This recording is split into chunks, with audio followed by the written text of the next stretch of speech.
किसान भैया बिन्नाहरों की खेती किसानी और पशुपालन संबंधी समस्याओं और उनके समाधान पे आधारित साप्ताहिक फोन इन कार्यक्रम हेलो किसान वाणी कार्यक्रम में सभी किसान भैया बिन्नाहरों को स्वागत है। आज के एक कार्यक्रम में हमारे कृषि विशेषज्ञ पधार चुके हैं। डॉक्टर आशीष त्रिपाठी जी, प्रमुख वैज्ञानिक कृषि विज्ञान केंद्र क्रमांक 2 देवरी से, आर.डी. चौबे जी, वरिष्ठ उद्यान विकास अधिकारी सागर, बी.एल. मालवीय जी, उप संचालक कृषि सागर, डॉक्टर बी.के. शर्मा जी, वरिष्ठ पशु चिकित्सक पशु चिकित्सा विभाग सागर और doctor Abhishek Sharma ji, research associate मृदा विज्ञान विभाग एवं कृषि रसायन शास्त्र विभाग, जवाहरलाल नेहरू कृषि विश्वविद्यालय जबलपुर से।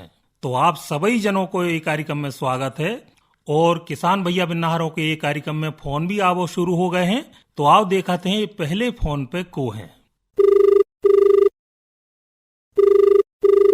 हाँ भैया, आकाशवाणी सागर कार्यक्रम हेलो किसान वाणी। नमस्ते सर। नमस्ते भैया, क्या बोल रहे हैं? बोतराई से बोले सर, हम ग्राम सेवक हैं। बहुत बहुत स्वागत है भैया। तो बताओ भैया, काय की ग्राम सेवा में लगे हो? अब सर गांव के ही काम में लगे रहते हैं। अच्छा, चलो और का हो रहा हो बे? अब ये का खड़े ही सामने की तरह जानकारी है, आपको फोन लगाओ। बिल्कुल भैया, बताओ का समस्या है? क्या है कि 10-12 पेड़ आम की लगी थी सर। अच्छा, नर्सरी से खरीद के ले आई थी पिछली साल। अच्छा, कहाँ की नर्सरी से खरीदे थे? ये रजवास रोड पे पत्थर। अच्छा, सरकारी नर्सरी से क्या प्राइवेट से? लिखो तो उद्यान विभाग है, सो अपन न जानी कि नर्सरी बहुत से होते। अच्छा अच्छा, तो फिर का भाव?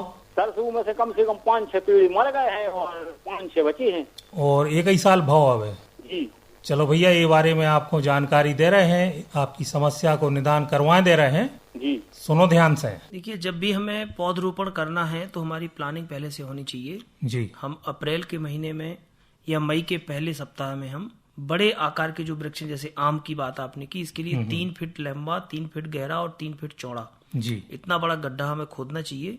गड्ढे की मिट्टी को हम बाहर डाल देंगे जी। एक 15-20 दिन वो गड्ढा ऐसी खुला डाला रहे, उसे जैसे धूप में वो सूख जाए। और जब एक बारिश हो जाए कोई, माने जून के पहले सप्ताह में जी, उस समय उस गड्ढे की मिट्टी, उसमें गोबर की खाद लगभग 1/3 और सिंगल सुपर फास्फेट 1 से 2 किलोग्राम, अगर बड़े आकार का गड्ढा है तो जी, जैसा हमने बताया 3 बाई 3 फीट का, तो 1 से 2 किलोग्राम सिंगल सुपर फास्फेट, आधा किलोग्राम नीम की निबोली, इन सबको मिक्स करके हम उस गड्ढे को भर दें जी। जब बारिश होगी तो वो गड्ढा हम ऐसा भरें, उसमें सिंग लगा के भर दें जैसे वो गड्ढा की मिट्टी दब जाए जी। और फिर हम जुलाई के पहले सप्ताह में जब मानसून आ जाए तो हम अच्छे जो पौधे हमें लगाने हैं वो पौधे हम पॉलिथीन में लेके आएंगे और उसको अच्छे से वहां पे गड्ढा करके फिर उसको लगाएंगे जी जी। तो 3-4 महीने जो बारिश होगी उसमें उसकी जड़ों का फैलाव हो जाएगा, वो पौधा कभी नहीं सूखेगा जी।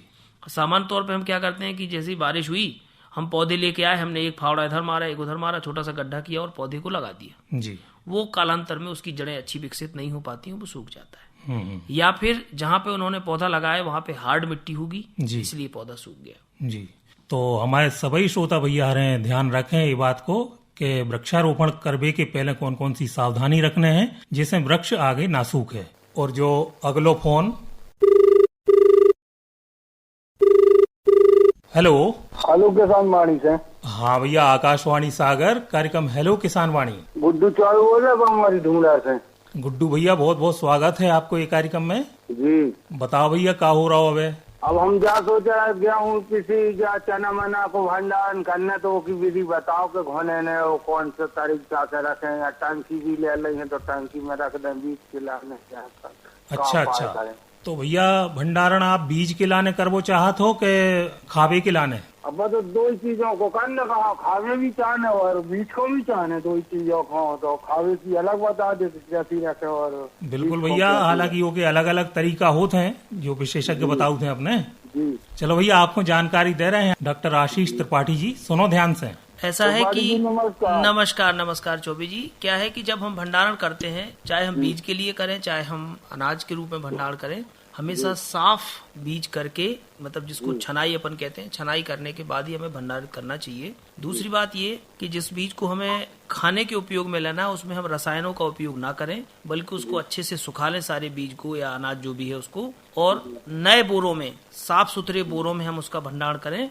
और आजकल भंडारण के लिए प्रो सुपर बैग आने लगे हैं प्लास्टिक के, उनकी बाजार में कीमत 70-80 रुपए है। लगभग 80 किलो उसमें वजन जो है आ जाता है। तो वो मेडिकेटेड होते हैं, उनके अंदर ऐसी चीजें रहती हैं कि घुन नहीं लगता, उसमें कीड़े नहीं लगते। तो खाने की चीजों को आप उसमें भंडारित कर दें और उसको पैक करके रख दें। जो आपके बीज के रूप में आपको उपयोग करना है या आगे चल के बाजार में बिक्री करना है, उसको आप साफ सुथरे नए बोरों में भंडारण करें। अगर पुराने बोरों का उपयोग करना है तो मेलाथियान 4% का घोल बना के आप जो है माने 1 लीटर में पानी में 4 ml दवा मेलाथियान मिला के और बोरों को उसमें डुबो के फिर निचो के और सुखा के फिर उसमें भंडारित करें। जहां आप भंडारण कर रहे हैं, बोरे लगा रहे हैं, वहां पे आपको जमीन के ऊपर या तो लकड़ी के पटिया बिछा देने हैं या फिर आप थोड़ा सा जमीन में चूना डालें। चूना के बाद भूसा डालें गेहूं का और भूसे के ऊपर एक पॉलिथीन बिछा के फिर उस पे आप बोरे रख दें। दीवार से सटे नहीं होना चाहिए और ऐसी जगह पे रखें जहां पे हमें हल्का फुल्का एयरेशन भी हमारा माने हवा का आवागमन होता रहे। बहुत ज्यादा नमी ना आए उस जगह पे, बार बार गेट नहीं खोलना वहां के, लेकिन एयरेशन थोड़ा सा बना रहे, एकदम आर्द्रता वहां ना बढ़ जाए, टेम्परेचर बहुत ज्यादा ना हो जाए, ये हमें ध्यान रखना है। तो हम अपने लंबे समय तक भंडारण कर सकते हैं। नहीं बराबर जाने हाय, नहीं बराबर जाने, तीनों पन नहीं बराबर जाने, नहीं बराबर जाने, तीनों पन नहीं बराबर जाने।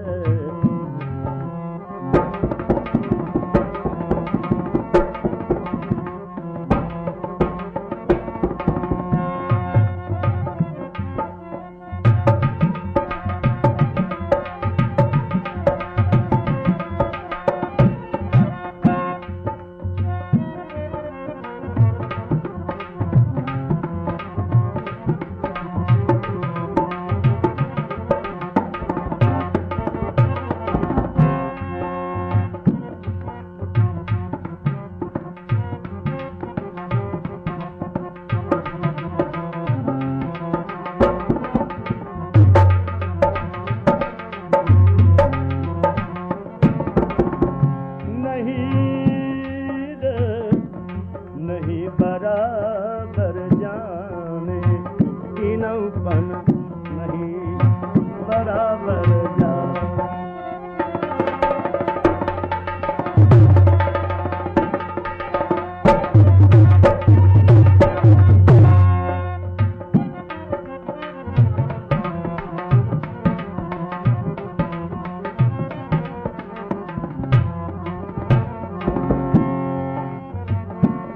बारे हते तब पलना झूले, बारे हते तब पलना झूले, दूध पिए मुस्काने, तीनों पन नहीं बराबर जाने, नहीं बराबर जाने, तीनों पन नहीं बराबर जाने।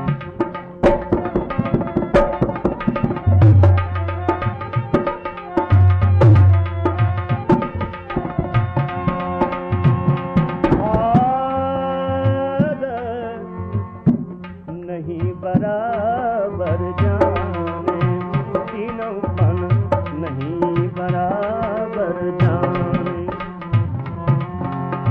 आई जवानी लाल भई अखियां, आई जवानी लाल भई अखियां, गलन गलन इठलाने, तीनों पन नहीं बराबर जाने, नहीं बराबर जाने, तीनों पन नहीं बराबर।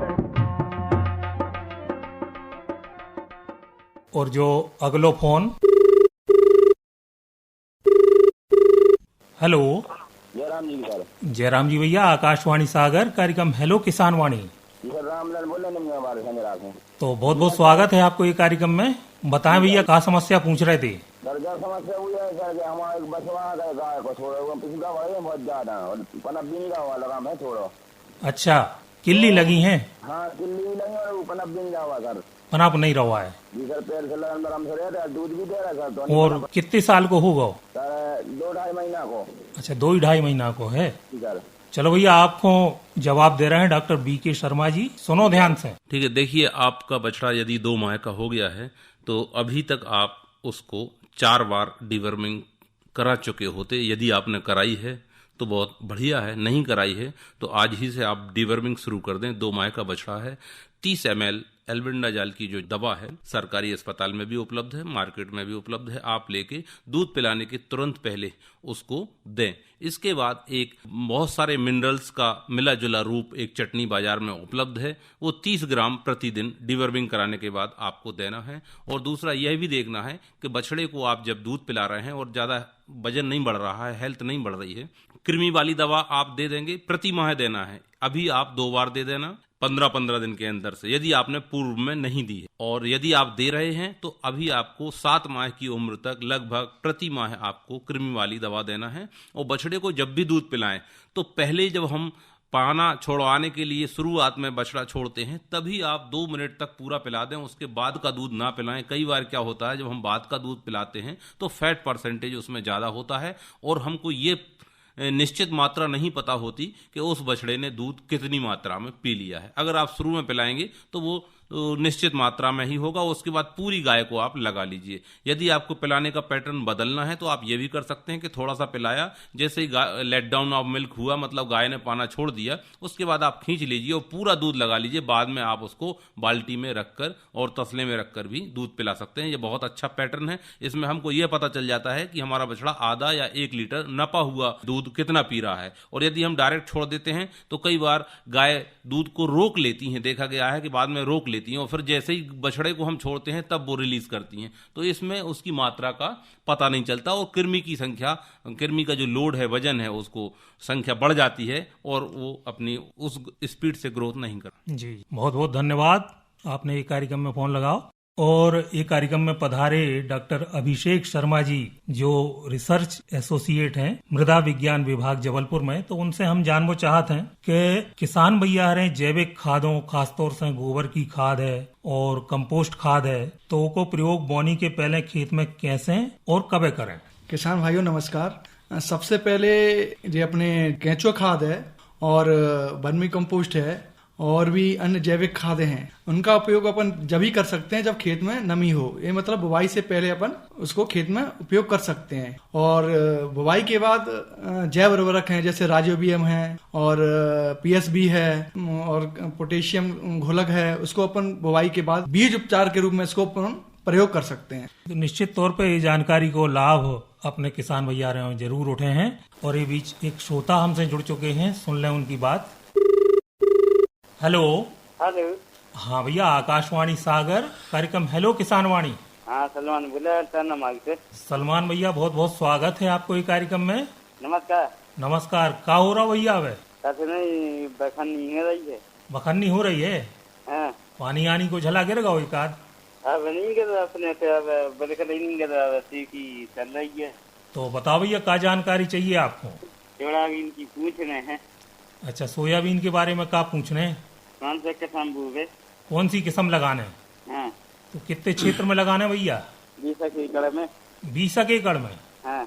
चलो भैया, आपको जानकारी दे रहे हैं डॉक्टर त्रिपाठी जी, सुनो ध्यान से। देखिए, सोयाबीन की जो नई किस्म है, जैसे राज सोया 24 है, जवाहर सोयाबीन 2069 है, जवाहर सोयाबीन 20116 है, जवाहर सोयाबीन 2094 है, ये सब 100 दिन के आसपास पक्के तैयार हो जाती हैं। तो इन किस्मों का बीज लगाएं। हालांकि जो नई किस्में हैं इनका बीज थोड़ा कम मात्रा में बाजार में उपलब्ध है, लेकिन आप 2-3 एकड़ 4 एकड़ में बीज ये वाले लगा के अगले साल के लिए बीज बना सकते हैं। कुछ इलाके में आप उड़द भी लगाएं, कुछ में अरहर लगाएं। आप डाइवर्सिफाइड फार्मिंग करें, विविधीकरण पूर्ण खेती करें, उससे आपको रिस्क कम हो जाएगी।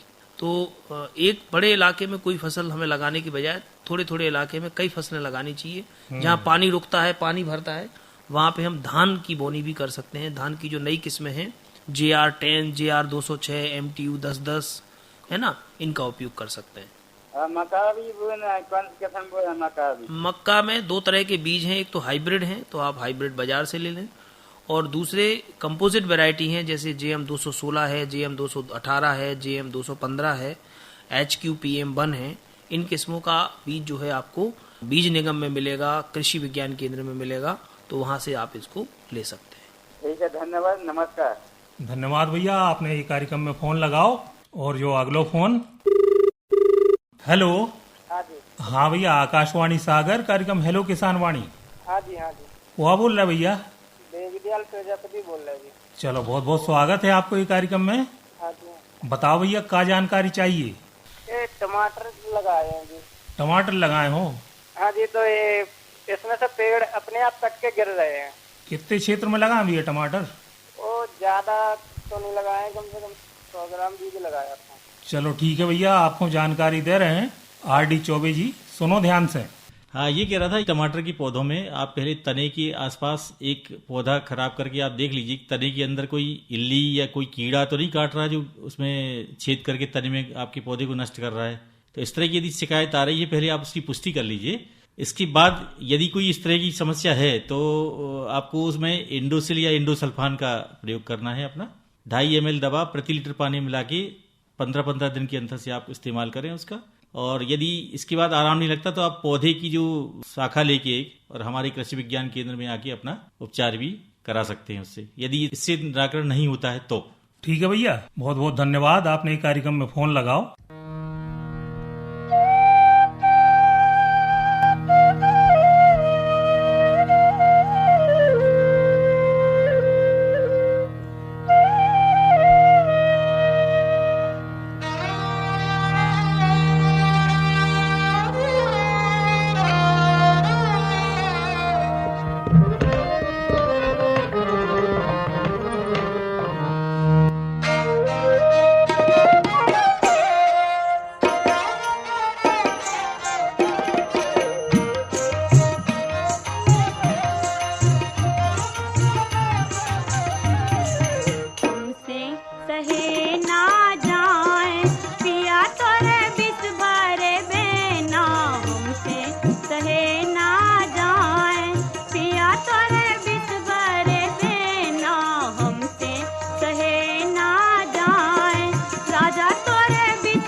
मोसे कछु का तन बने ना दूरनिया कसम धरा है।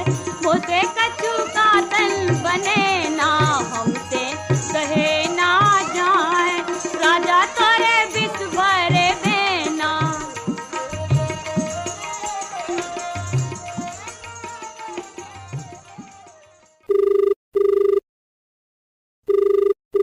हेलो। हेलो। हाँ भैया, आकाशवाणी सागर कार्यक्रम हेलो किसान वाणी। जी सर, अंबिका प्रसाद उपाध्याय हो रहा हूँ रतौना से। उपाध्याय जी, बहुत बहुत स्वागत है आपको। जी सर। कहाँ हो रहा भैया? क्या है सर, गड्ढा करवाए हैं अब गर्मियों में, तो उसमें खाद और मिट्टी भरवा रहे थे अभी। अच्छा। हाँ, तो जब पानी गिरेगा तो उसमें पौधा लगा देंगे। अच्छा, काय की योजना है भैया? कौन से पौधा लगाने? फल वाले भी लगा रहे हैं और सागौन के भी लगा रहे हैं सर। बहुत अच्छी बात है भैया। तो क्या जानकारी चाहते हैं आप? तो ये सागौन के पौधे कहाँ से मिल जाएंगे? चलो भैया, आपको जानकारी दे रहे हैं। चौबे जी सुनो ध्यान से। सागौन के पौधे आपको जो पीटीसी ग्राउंड के पास एक शासकीय नर्सरी है वन विभाग की, वहाँ से पौधे मिल जाएंगे, या सिरोंजा में नर्सरी है इनकी वन विभाग की, वन अनुसंधान केंद्र की, वहाँ से आपको सागौन के पौधे आसानी से मिल सकते हैं। जी सर। और फलदार अपने फलदार पौधों के लिए हमारे यहाँ संतति उद्यान सागर, करता नर्सरी में या मोहारा नर्सरी में, जहाँ भी आपकी कलमी पौधे आपको जो किस्में चाहिए है उसके पौधे उपलब्ध हैं, आप वहाँ से प्राप्त कर सकते हैं। वैसे आप बताएं, आंवला का बीज मिल जाएगा क्या? आधा किलो के करीब। काय का? आंवला का बीज मिल जाएगा? हाँ, आंवले का बीज मिल जाएगा। क्या भाव है मतलब ऐसे अपने संतति? अब भाव के बारे में तो अभी ये तो प्राइवेट दुकानदारों से हम लोग लेते हैं, लगभग 1800 से 2000 रुपए प्रति किलो बीज आता है। और 1 किलो इसकी नर्सरी घर ही पे लगा। हाँ, तो 1 किलो से 5000 पौधे तैयार होते हैं लगभग। जी जी जी। तो आप लेके और उसकी अभी बोनी कर दीजिए ताकि बरसात में आपके पौधे लगाने लायक हो जाएं। चलो, बहुत बहुत धन्यवाद, आपने ये कार्यक्रम में फोन लगाओ। और ये बीच एक श्रोता हमसे जुड़ चुके हैं, सुना था उनकी बात। हेलो। Hello sir. हाँ भैया, आकाशवाणी सागर कार्यक्रम हेलो किसान वाणी। सर, हमारा नाम है ऋषभ राय और हम ग्राम मतवासी से बोल रहे हैं। बहुत बहुत स्वागत है भैया। बताओ, आज ये कार्यक्रम में क्या जानकारी चाहते हैं? सर, हमने भिंडी लगाई थी। अच्छा।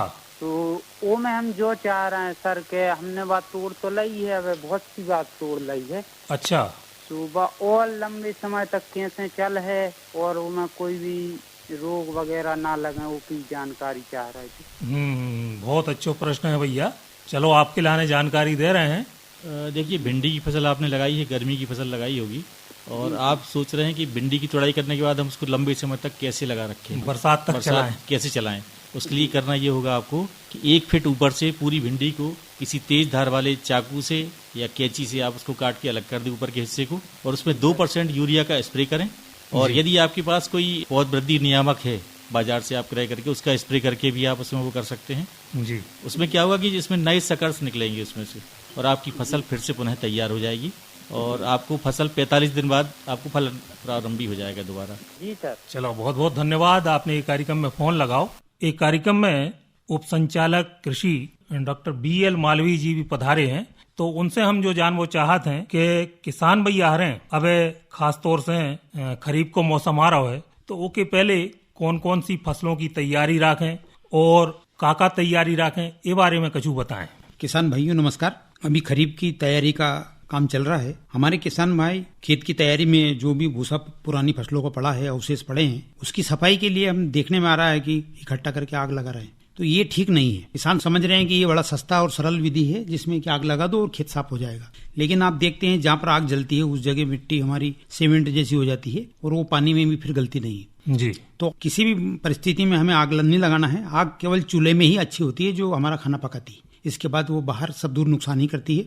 जो भी कचरा आपके यहाँ पड़ा है, ये सोना है, इसकी कीमत करो आप, इसको इकट्ठा करके आप किसी भी गड्ढे में डाल दो, और गड्ढा ना हो तो एक कोने में खेत में उसका इकट्ठा करके ढेरी कर दो और खेत की मिट्टी उसके ऊपर भुरक दो, ताकि बरसात में वो सड़ जाएगा जी। तो कोई भी किसान भाई अपने किसी फसल अवशेष को डिकम्पोजर भी आ रहा है, वो भी उसके प्रयोग कर सकता है। डिकम्पोजर हमारे केवीके में आता है जो उसको जल्दी सड़ाने का काम करता है जी। उसको पानी में घोल के उसके ऊपर छिड़क दें, और कुछ हमारी गाय का जो गोबर है उसको पानी में घोल के उसको यदि आप छिड़क देंगे, कुछ मिट्टी उसको ऊपर छिड़क देंगे, तो निश्चित रूप से आप देखोगे कि बहुत जल्दी वो सड़ जाएगा जी। और यदि कुछ भी ना करेंगे तो बगैर मेहनत के भी 3 महीने की बरसात में वो सड़ जाएगा जी। मालवीय जी, खरीफ की फसलों में और दूसरी फसलों में भी हालांकि खरपतवारों को प्रकोप बहुत ज्यादा होता है, तो किसान भैया रहे ये मौसम में खरीफ की बुआई के पहले ऐसा कौन सा काम कर सकते हैं कि आगामी फसलों में खरपतवारें कम होएं?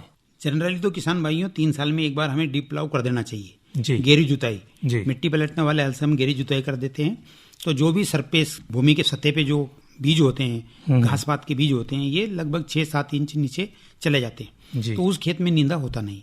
तो ये हमें हर 3 साल में खेतों में कर देना चाहिए, जिससे हमारा खरपतवार कम हो जाता है। जी। और उसके बाद भी यदि आपको नहीं कर पाए हैं ऐसा, तो खेत की सफाई कर दें, फिर वो उसके बाद आपको निंदानाशक उपयोग करना पड़ेगा या फिर हाथ से निंदाई करनी पड़ेगी। जी जी। मालवीय जी, इस समय मोटे अनाजों के लाने भी सरकार बहुत प्रोत्साहन दे रही है और 2023 को मोटा अनाज वर्ष घोषित करोगा है। तो अपने किसान भैया आ रहे हैं, एक खरीफ के मौसम में कौन कौन से मोटे अनाज की फसलें ले सकते हैं, ये बारे में भी कछु जानकारी देवे। बहुत बढ़िया बात आपने पूछी है। सरकार इसको मिलेट वर्ष के रूप में मना रही है जी। तो मिलेट यानी कि लघु धान्य, इसमें क्या है, कौन कौन सी फसल आती है मैं बता दूं आपको। ज्वार, बाजरा, कोदो, कुटकी, रागी, जी। ये इसमें लघु धान्य में आ रहे हैं। जी जी। अभी ये रिसर्च में साबित हो गया है कि जो गेहूं है इसमें ग्लूटीन होता है और इसके कारण ही शुगर पेशेंट बढ़ रहे हैं। शुगर की बीमारी जिन लोगों को शुगर हो गई है वो तुरंत गेहूं बंद कर दे, ज्वार बाजरा ये आप उपयोग करें। तो मिलेट वर्ष जो मना रहे हैं सरकार, तो हम भी अपने स्वास्थ्य के प्रति जागरूक रहें किसान भाइयों। पहले एक जमाना था जब हमारे यहाँ ज्यादातर ज्वार ही भोजन में उपयोग करते थे, ज्वार, मक्का, बाजरा जी। वो जब से गेहूं का उपयोग होने लगा है तब से शुगर के पेशेंट ज्यादा बढ़ गए। जी जी। तो ये हमारे को इनकी फसल भी हमें लगाना चाहिए। हमारे जिले में सबसे सुटेबल यदि होगा तो बाजरा होगा जी। दूसरे नंबर पे ज्वार भी अच्छी होगी हमारे यहाँ जी, क्योंकि पहले होती थी ये चीज, बाद में बीच में धीरे धीरे हम लोग फसल चक्र में परिवर्तन आया और इनको छोड़ दिया हमने जी। यदि हम लोग लगाएंगे तो निश्चित रूप से मेरी गारंटी है कि बाजरा सबसे अच्छा होगा हमारे जिले में और दूसरे नंबर पे ज्वार भी अच्छी होगी और ये दोनों हमारे स्वास्थ्य के लिए बहुत उत्तम है। तो किसान भाइयों इन दोनों फसल पे ज्यादा फोकस करें आप लोग। वैसे मक्का का क्षेत्र भी हमारे यहाँ पर्याप्त है जी जी, लेकिन यदि स्वास्थ्य की बात करें तो ज्वार और बाजरा मक्का से भी ज्यादा उत्तम है। जी जी। यही के संगे आज को हेलो किसान वाणी कार्यक्रम इतना संपन्न हो रहा है। आज के एक कार्यक्रम में हमारे कृषि विशेषज्ञ पधारे थे डॉक्टर आशीष त्रिपाठी जी, प्रमुख वैज्ञानिक कृषि विज्ञान केंद्र क्रमांक 2 देवरी से, आर.डी. चौबे जी, वरिष्ठ उद्यान विकास अधिकारी सागर, बी.एल. मालवीय जी, उप संचालक कृषि सागर, डॉक्टर बी.के. शर्मा जी, वरिष्ठ पशु चिकित्सा विभाग सागर और doctor Abhishek Sharma ji, research associate मृदा विज्ञान विभाग एवं कृषि रसायन शास्त्र विभाग, जवाहरलाल नेहरू कृषि विश्वविद्यालय जबलपुर से। तो आप सब जनों को बहुत बहुत धन्यवाद। कार्यक्रम को संचालन कर रहे थे हम राजेंद्र नारायण तिवारी।